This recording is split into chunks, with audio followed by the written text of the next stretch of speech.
Good morning, dear children. Welcome back to the online classes. Today, we are going to read the second chapter of English Literature Reader. The name of the chapter is How the Camel Got His Hump. This story has been written by Rudyard Kipling, who was an English journalist, a poet, a novelist, and wrote many short stories. One of his popular book is The Jungle Book, which I'm sure you must have read or watched the film.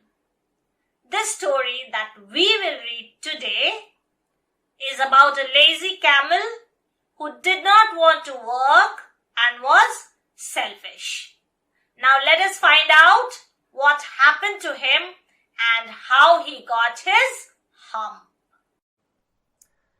In the beginning of years, when the world was very new and the animals were first working for man, there was a camel that lived in the middle of the howling desert.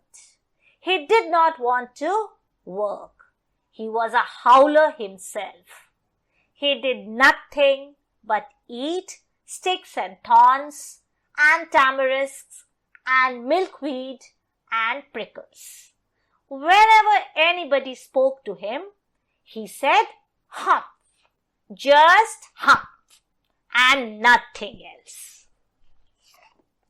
So, this story is set in the time when the world was new and the animals were beginning to work for man.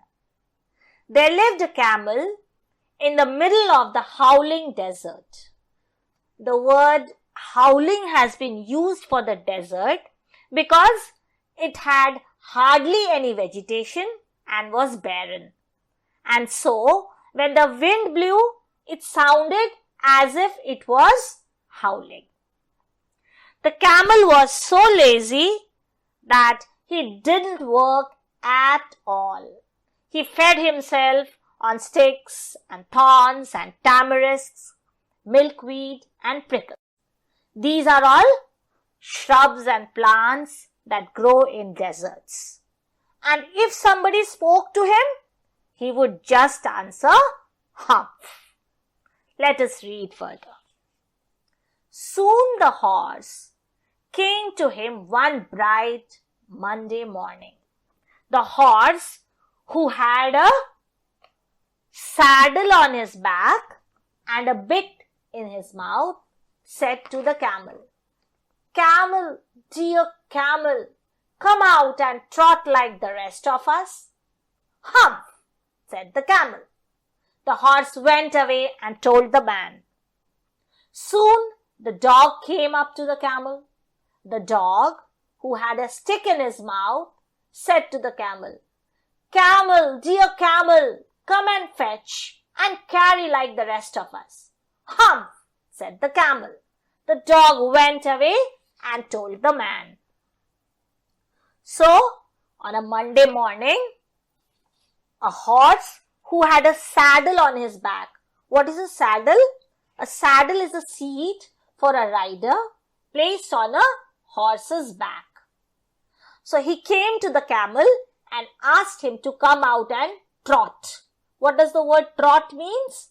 It means to run at a moderate pace with short steps. You must have seen a horse walking. That is called trotting. But the camel didn't move and only answered, hump. The horse went and reported it to the man. Next was the turn of the dog, who came to the lazy camel and asked him to fetch and carry. Fetch means to go and bring something for someone. But still, the camel's answer was the same. So the dog also went to the man and told him about the camel's response. Now let us read further. Then the ox with a yoke on his neck came to meet the camel. The ox said, "Camel, dear camel, come and plow like the rest of us." "Hump," said the camel. The ox went away and told the man. At the end of the day, the man called the horse and the dog and the ox together and said, "Three, dear three, I am very sorry for you. But that hump thing in the desert can't work, or he would have been here by now. So I am going to leave him alone, and you must work double time to make up for it." That made the horse and the dog and the ox very angry. They held a meeting on the edge of the desert. So what happened? Now it was the turn of the ox, who came with a yoke on his neck.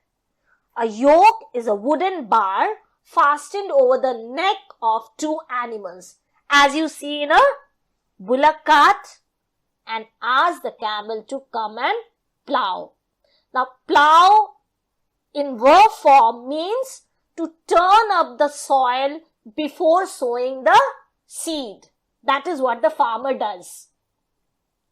And in noun form, the word plow means a large farming tool with blades which is used to turn the earth, especially before sowing seeds.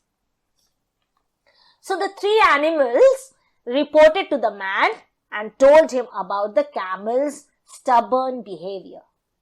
On this, the man apologized but said that since the camel wasn't ready to do his part of work, so it would be better to leave him behind. But since he couldn't compromise with the amount of work that had to be completed, he ordered them to work double time in order to make up for the work.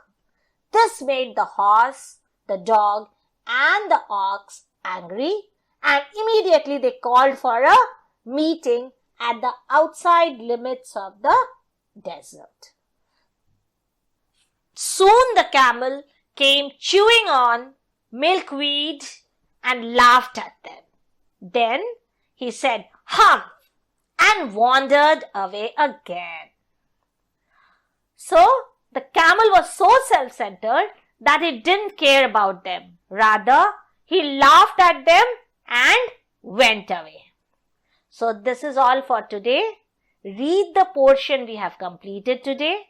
Then answer the questions given in the homework section of your literature notebook. In the next class, we will see what happened to the camel. Thank you.